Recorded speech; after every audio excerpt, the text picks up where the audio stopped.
அனைவருக்கும் வணக்கம். இது Sarathi law studies. Sarathi law ஸ்டடீஸில் part C and part D question, illustration based question பார்த்துட்டு இருக்கோம்.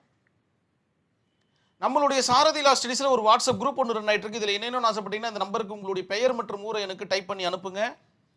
நான் குழுவில் இணைச்சிடுறேன். உங்களுடைய சந்தேகங்களை தீர்க்கும் வண்ணமாகவும் நேரடி பயிற்சி வகுப்புகளுக்கும் இது உதவிகரமாக இருக்கும்னு நான் நம்புகிறேன். ஒரு பார்சல் ஒன்று வருது, பிக்கு மிஸ்டேக்காக வருது, அதை அவர் உபயோகப்படுத்திடுறாரு. அதனுடைய ட்ரூ ஓனருக்கு இவர் கடமைப்பட்டவரா அப்படின்ற மாதிரி ஒரு கொஸ்டின் இந்த இடத்துல கேட்கப்பட்டிருக்கு.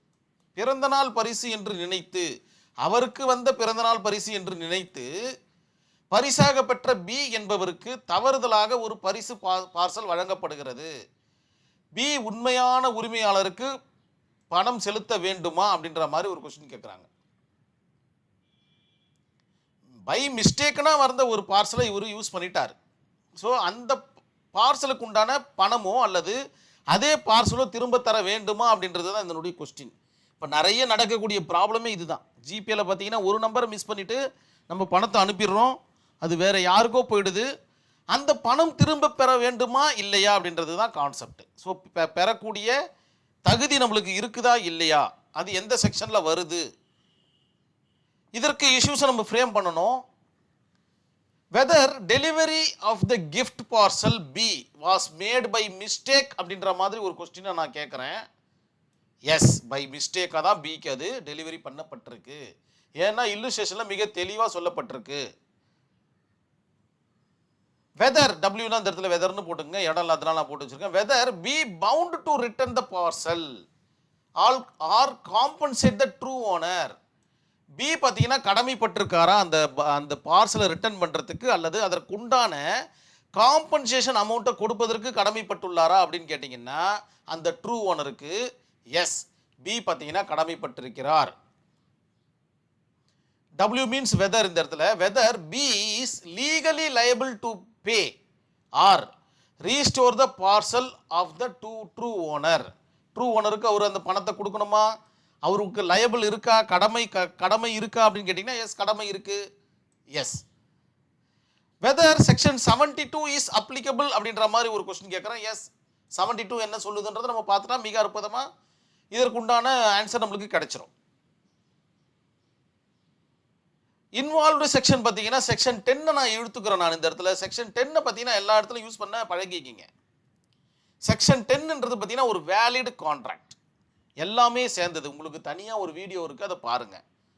நோட்ஸ் எடுத்தீங்கன்னா உங்களுக்கு புரிய வரும். அது மட்டும் இல்லாமல் கான்ட்ராக்டுடைய ப்ராக்டிக்கல் ஒர்க் புக்கு நம்மக்கிட்ட இருக்குது, அது வாங்கினீங்கன்னா உங்களுக்கு மிக உதவிகரமாக இருக்கும்னு நான் நம்புகிறேன். வேணுன்றவங்க இந்த நம்பருக்கு பிங் பண்ணுங்கள், நான் உங்களுக்கு அனுப்பிச்சி வைக்கிறேன். ஃபேக்ட் ஆஃப் கேஸில் பார்த்தீங்கன்னா எல்லா செக்ஷனை பார்த்தீங்கன்னா ப்ரீஃபாக எழுத போகிறீங்க, ஒரு கேஸ் ஸ்டடி எழுத போகிறீங்க. கேஸ் ஸ்டடியோடு நான் வந்திருக்கேன். அதுக்கப்புறம் ஜட்ஜ்மெண்ட் கொடுக்க போகிறீங்க. இன் மை பாயிண்ட் ஆஃப் வியூவில் நீங்கள் இது என்ன நினைக்கிறீங்க, தவறுதலாக வந்துட்டால் மட்டும் போதுமா, அது திரும்பி கொடுக்க வேண்டிய அவசியம் இருக்கா இல்லையா? ஒரு தக்காளி பார்த்தீங்கன்னா தவறுதலாக வந்துச்சு, அதை நம்ம திரும்பி கொடுக்கணுமா இல்லையா? அழுகக்கூடிய பொருள் தவறுதலாக வருது, அது திரும்பி கொடுக்கணுமா இல்லையா? இந்த மாதிரியான விவகாரங்கள்லாம் நீங்கள் டிஸ்கஸ் பண்ணணும் உங்களுடைய பாயிண்ட் ஆஃப் வியூவில். அதன் பிறகு ஒரு கன்க்ளூஷன் கொடுக்க போகிறீங்க. கன்க்ளூஷன் முடிவுரை உங்களுக்கு எழுத தெரியும். இந்த இல்லுஸ்ட்ரேஷன்லேருந்து ஸ்டார்ட் பண்ண போகிறீங்க. இல்லுஸ்ட்ரேஷனை மையமாக வச்சு தாங்க உங்களுடைய ஆன்சரை நீங்கள் எழுதணுன்றதை நினைவில் வச்சுக்கிங்க. இது ஒரு இல்லுஸ்ட்ரேஷனா, நீங்கள் இன்னொரு இல்லுஸ்ட்ரேஷனை ஃப்ரேம் பண்ணணும்.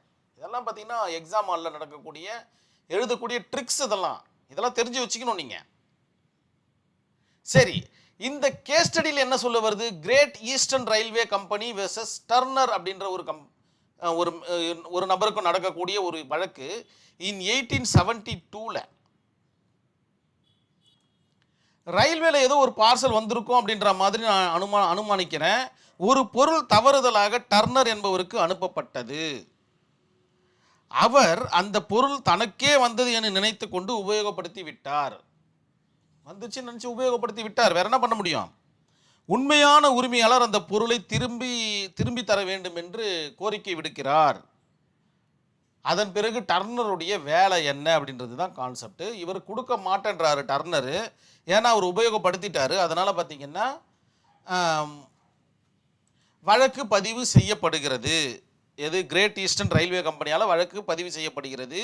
ஆனரபிள் ஜட்ஜஸ் என்ன சொல்ல வராங்கன்னு பார்த்தீங்கன்னா, பொருள் தவறாக அனுப்பப்பட்டதா அல்லது அதன் உரிமையாளர் உண்மையான உரிமையாளரோ உரிமையாளராக உள்ளாரா, தவறுதலாக பெற்ற பொருள், அதாவது டர்னர் பெற்ற நபர் பார்த்தீங்கன்னா பொருளை திரும்ப தர வேண்டும். சிம்பிளாக சொல்கிறேன் பாருங்களேன். உண்மையான நபருக்கு பார்த்தீங்கன்னா, உண்மையான உரிமையாளருக்கு பார்த்தீங்கன்னா, தவறுதலாக பெற்ற நபர் பார்த்தீங்கன்னா அதற்கு உண்டான காம்பன்சேட் கொடுக்கணும் அப்படின்ற மாதிரி இந்த ஜட்ஜ்மெண்ட்டில் சொல்லிட்டாங்க. பொருள் இல்லை என்றால் அதற்கு ஈடான காம்பன்சேட் கொடுக்கணும்.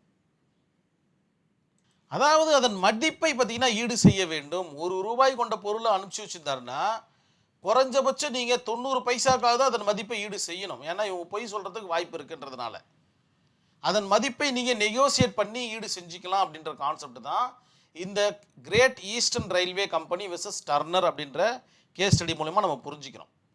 செக்ஷன் 10 வேலிட் கான்ட்ராக்ட்ன்றது உங்களுக்கு தெரியும். செக்ஷன் 70 பார்த்தீங்கன்னா நான் கிராட்டிடியூஸ் ஆக்ட். ஒருவர் இலவசமாக செய்யாமல் மற்றொருவருக்கு ஒரு பொருளை கொடுத்தால் அதனால் பலன் பெற்ற நபர் பொருளை திரும்பி தர வேண்டும்.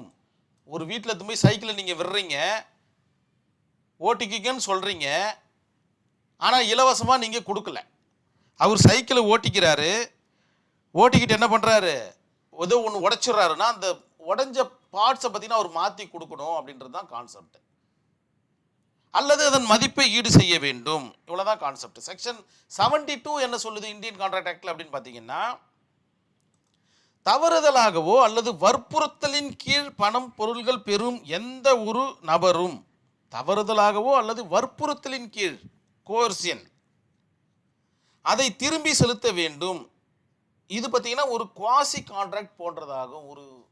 ஒரு குவாசி கான்ட்ராக்ட் மாதிரி, ஒரு சின்னதாக ஒரு கான்ட்ராக்ட் மாதிரி நடக்கும் அப்படின்ற மாதிரி செக்ஷன் 72 பார்த்தீங்கன்னா டிஃபைன் பண்ணி சொல்லுது இந்த கான்செப்டை.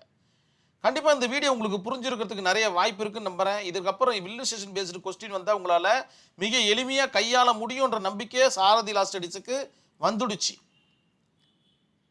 இதோட நான் இந்த வீடியோவை கம்ப்ளீட் பண்ணிக்கிறேன். நன்றி, வணக்கம்.